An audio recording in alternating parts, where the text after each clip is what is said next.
एजाज साहब, एक इसराइली हमले में हमास के सबरा इस्माइल हनिया साहब की शहादत, ये इस पर बहुत ज़्यादा तशवीश तो जाहिर है ही, अफसोस भी है मुस्लिम दुनिया में, लेकिन जिस तरह से ये हुआ उस पर हैरत भी है कि स्टेट गेस्ट थे वो, ईरान में मिसाइल हमला किया गया, बहुत प्रिसाइज ये अटैक था। किस तरह से आप देख रहे हैं इस सारे वाक़े को? देखिए, अफसोसनाक है। इजराइल की तरफ से ये एक और काविश है कि किसी तरीके से ईरान को उस जंग में घसीटा जाए। अब इससे पहले आपको पता है कि दमिश्क में जब उनका कौंसलेट था उस वक्त भी इन्होंने ये काम किया, और उस वक्त ईरान ने फिर जवाबी एक मिसाइल भी दागा वहाँ पे, लेकिन ईरान ने जंग में शिरकत नहीं की और उस वक्त अमेरिका भी नहीं चाहता था। अब ये इन्होंने एक बहुत ही संजीदा किस्म की, बहुत ही इश्तिआल अंगेज किस्म की कार्रवाई की है इसराइल ने, और यकीनन इसका जवाब भी देगा ईरान के पास कोई चॉइस नहीं है। उनके रहबर ने ये कहा है कि हम सीवियर पनिशमेंट यानी सजा देंगे, तो वो तो ईरान ने करना ही करना है इसको। अब सवाल ये पैदा होता है कि इसराइल क्यों ये जंग का दायरा वसी करना चाह रहा है, तो उसका जवाब ये है कि इसराइल के ऊपर इस वक्त एक बहुत ही बड़ा आलमी राय आमा का दबाव है कि वो जो गजा में उन्होंने 40,000 लोग, उनमें बच्चे औरतें सब शामिल हैं, उनको शहीद किया है, और वो एक ऐसे प्लान पे चल रहा है कि किसी तरीके से इससे तवज्जो हटे, क्योंकि उस पर तो खासा दबाव आ गया है। और international criminal court, ICJ, international court of justice, सब ने उनको कहा है कि आप जेनोसाइड कर रहे हैं। तो वो तवज्जो हटाने के लिए एक बड़ी जंग करना चाहता है जो ईरान के साथ उसमें शामिल हो जाए। अरबों का तो उनको वैसे ही खौफ नहीं रहा क्योंकि अरब उनके साथ दोस्ती करना चाह रहे थे, तो ईरान वाहिद एक ऐसी आवाज थी जो फलस्तीनियों के लिए मुसलसल खड़ी हो रही थी, तो इस वजह से वो उनके साथ जंग का दायरा फैलाना चाहता है। अब ईरान के लिए भी एक बड़ा मुश्किल है कि एक तरफ उन्होंने जवाब भी देना है और दूसरी तरफ वो जंग को फैलाना नहीं चाहते, क्योंकि अगर जंग फैला देते हैं तो उसका नुकसान पूरे खित्ते को बल्कि पूरी दुनिया के लिए हो सकता है। अमेरिका आ सकता है, बीच में और ताकतें कूद सकती हैं।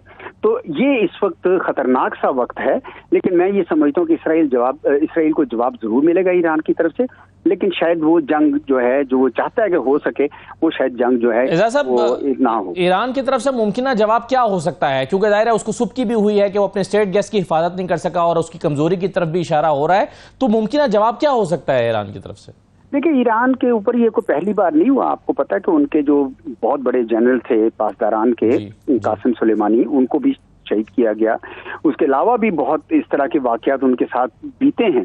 तो लेकिन ईरान भी डटा हुआ है, और आप ये देखें कि इसराइल की ये कोशिश कि ईरान को इश्तिआल अंगेज करके कोई हमाकत करवा दे, ये ऐसा नहीं होगा। आपने देखा है कि ईरान का जो असर नफूज है वो बढ़ता जा रहा है, इराक में, सीरिया में, यमन में, लेबनान में।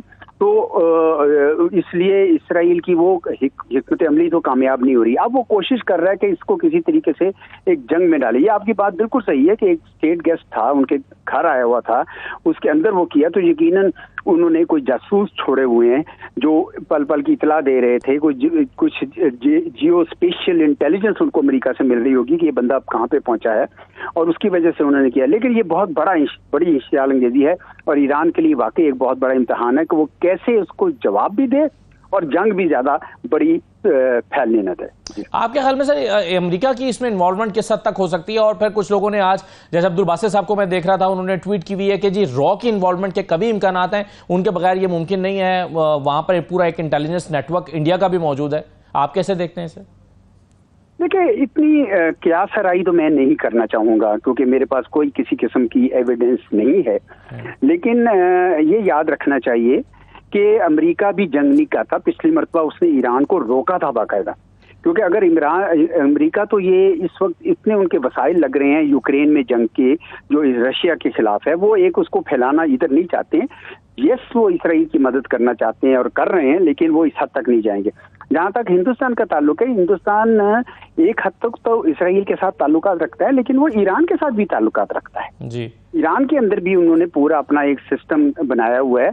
तो ये नहीं हो सकता कि ईरान के खिलाफ ही वो इंडिया वो करवा दे। लेकिन बहरहाल ये क्या सराई है, मुझे उसके मतलब मालूमात नहीं है, लेकिन अमेरिका की तरफ से तो यकीनन उनको हर किस्म की मदद हासिल है, लेकिन अमेरिका भी नहीं चाहता मेरे ख्याल में कि कोई जंग हो, क्योंकि जंग का दायरा अगर फैलता है और तो वो इस पूरे खित्ते के लिए तबाहकुन होगा और मेरे ख्याल में हिंदुस्तान के लिए भी तबाहकुन होगा अगर कोई उनमें सोच भी रहे हो तो। राइट सर, बहुत शुक्रिया एजाज साहब प्रोग्राम में शिरकत करने के लिए।